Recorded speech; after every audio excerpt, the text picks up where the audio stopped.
আসসালামু আলাইকুম ওয়া রাহমাতুল্লাহি ওয়া বারাকাতুহু। কেমন আছেন সবাই? আশা করি আল্লাহর রহমতে অনেক ভালো আছেন। ধর্মের ব্যাপারে অজ্ঞতা আর গুমরাহির কারণে কিভাবে একজন মানুষ নিজে থেকেই হারামকে হালাল বানিয়ে নেয়, এই বিষয়টি আজকে দেখতে পারবেন এই ভিডিওর মাধ্যমে। চলুন কথা না বাড়িয়ে ভিডিওটি শুরু করা যাক।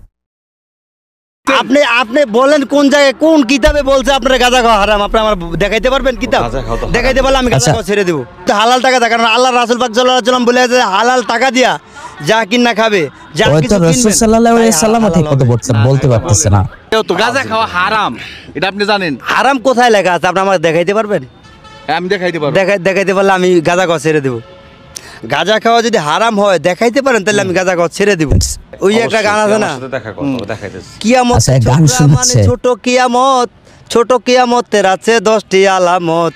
মেয়ের সংখ্যা বৃদ্ধি পাবে, কমিবে পুরুষ, অর্থ উপার্জনে বিদ্যা শিখিবে মানুষ।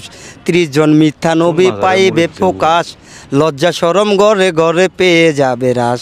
মানুষের আয় কমিবে, খাটো হবে কমে, বাঙ্গাতে চাঁদ দেখা দিবে আলেমে আলেমে। নতুন নতুন আলেমেরা পুরন আলেমে। এটা তো আমরা সবাই জানি, এগুলো তো কিয়ামতের ছোট ছোট আলামত। আচ্ছা যাই হোক, তো এক আলেম আরেক আলেমের নামে বদনাম বলে না? বলে। তাইলে একজনের সিদ্ধি খায় দেখে আরেক সিদ্ধি করতো বলবেই বদনাম, কিন্তু ও তো আর বদনামের কাজ করে না, কারণ আমরা তো সিদ্ধি খাই, আমরা মেধা ঠান্ডা রাখার লেগে তার যুক্তিগুলো আপনারা দেখবেন গাইস, বা মাথা পুরানো স্মৃতি ভুলে থাকার জন্য আমরা সিদ্ধি সেবন করি, আমরা গাঁজা খাই না। গাঁজাটা খাইলে দেহের ক্ষতি হয়। গাঁজা খায় না, সিদ্ধি সেবন করে। রাসূল বলছে কি জানেন? একটা লজিক যে হালাল টাকা দিয়ে একটা জিনিস কিনা খাবে ওটাই হালাল হবে। আমি হালাল টাকাটা গাঁজা কিনা খাই, ওটাই হালাল হইতে হবে, কারণ আল্লাহ রাসূল বলে গেছে যেটা হালাল টাকা যা কিনবেন কি লজিক, হালাল টাকা দিয়ে যা কিনবেন আপনি আমি হালাল সেটাই নাকি হালাল। তো সিদ্দিক এটা কোথায় আছে সেই হাদিসটা? আপনি 100 টাকা দিয়ে যদি অসৎ জিনিস কিনে খান, সেটাও কি হালাল হইব? কথাটাই বলেন যে আমি হালাল টাকা দিয়ে যদি গাঁজা কিনে খাই, ওটাও হালাল হয়ে যাবে। আমি হালাল এটা কোনো কথা? রাসূল সাল্লাল্লাহু আলাইহি ওয়াসাল্লাম বলছে যে গাম জড়ানো টাকাটা যা কিনবে এই লোকটা আল্লাহ রাসূল সাল্লাল্লাহু আলাইহি ওয়াসাল্লাম এটা ঠিক মতো বলতে পারতেছে না আসলে। হালাল টাকাটা যা কিনা খাইবেন আপনি ওইটা হালাল। রাসূল পাক সাল্লাল্লাহু আলাইহি ওয়াসাল্লাম বলছে কোথায় আছে হালাল টাকাটা যা কিনবেন তাই হালাল। আপনারা কি পাইছেন এরকম হাদিস কোথাও পাইছেন যে হালাল টাকা যা কিনে খাবেন তাই হালাল? কিনা খাবো আমি পরিশ্রম করে টাকা, কারণ আল্লাহ রাসূল পাক সাল্লাল্লাহু আলাইহি ওয়াসাল্লাম বলে গেছে কি যে হালাল টাকাটা যা কিনা খাবে তাই হালাল। আচ্ছা এটা আপনি কোন জায়গায় পাইছেন? হ্যাঁ কোন জায়গায় পাইছেন? হ্যাঁ আপনি কোন জায়গায় পাইছেন? আপনি আমার দেন। দেখেন ধূমপান করাই তো নিষেধ। আমার কথা শুনেন, ধূমপান মানে তো স্বাস্থ্যের জন্য ক্ষতিকর, আর ওটা হচ্ছে গাঁজা। গাঁজাটা তো এটা আরো ক্ষতিকর, এটা বুঝবেন কি? আর আপনি 100 টাকা দিয়ে গাঁজা কিনা খাবেন, হালাল হইব। 100 টাকা দিয়ে আপনি নারী নির্যাতন করবেন, এটা হালাল হইব। হালাল হইতে হবে, কারণ আমি তো হালাল নিতে হবে। টাকা হালাল হারাম না। আপনার অনেক জ্ঞানের অভাব আছে। খেয়াল করতেছেন আপনারা, ওর কথাগুলো খেয়াল করতেছেন? আপনি মনে করেন আপনি কি আল্লাহ ব্রেন দেয় নাই? দিছে, ব্রেন দিছে। আল্লাহ যদি আপনার ব্রেন দিয়ে থাকে, তাইলে আপনার মনে করেন 100 টাকা ইনকাম করে আপনি যদি ধরেন খারাপ জায়গায় গেলেন, খারাপ কাজ করলেন, এটা কি আপনি হালাল হইব? এটা আপনি কোন জায়গায় পাইছেন? আপনি কোন জায়গায় পাইছেন যে এই গাঁজা খাওয়া হারাম? আমি তো হালাল টাকা দেখানো ঘুরে ফিরে একটা জায়গায় এসে আটকে আছে। ওই একটা হাদিস, ওই হাদিসটার কোনো ভিত্তি নেই। না এটা বলে নাই। এসে যেমন আপনি যখন জিজ্ঞেস করবেন এই হাদিসটা সে কোথায় পাইছেন, সে বলে যে গাঁজা হারাম। ভাই স্পেসিফিক কোনো ব্যাপারে কি মানে গাঁজার ব্যাপারে স্পেসিফিক কোনো হাদিস কি পাওয়া যায়? আপনি ভালো-মন্দ বুঝেন না। গাঁজা হচ্ছে কি আপনার মাদক, আর মাদক দ্রব্য হচ্ছে হারাম। যে দ্রব্য সেবন করলে নেশা হয় সেটি হারাম।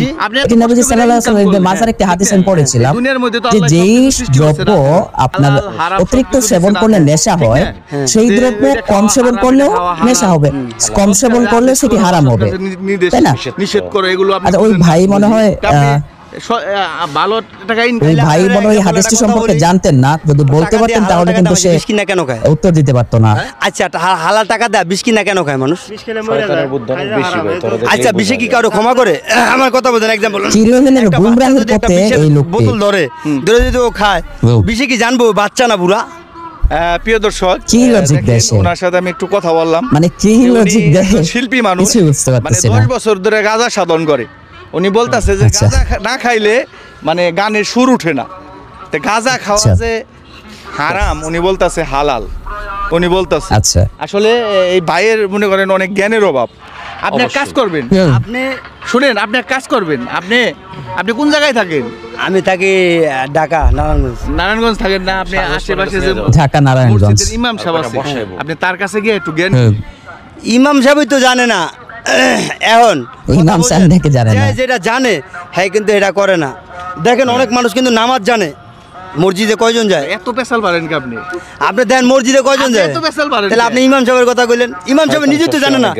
ইমাম সাহেব সববশের দোয়াটা তো অনেক হুজুররা জানে না। আল্লাহুম্মা জাইনি মিনাশ শাইতানি ওয়া জানি মিনাশ শাইতানি আমার রাজাক দানা, এই দোয়াটা তো অনেক হুজুররা জানে না, অনেক হুজুরাই জানে না। ওই কি বলে মানে ওর নিজের মাথা ঠিক নেই, মানে ইবলিসের ঘাড়ের মধ্যে চড়ে বসছে। আল্লাহুম্মা বারিক লানা ফিমা রাজাক দানা ওয়া বিমা আজাবান্না বিসমিল্লাহ আলা বরকাতিল্লাহ কয়ে যে খাবারটা মুখে দিতে হয়, এটা অনেক হুজুরা জানে না। আপনি জিজ্ঞেস করে দেন নামে হুজুর হইছে, কামে না হুজুর নাকি জানে না, নামে কি আছে বলে কি না আছে মধুনে। আপনি জিজ্ঞাসা দেখেন ভাই ওটা কি মানুষ?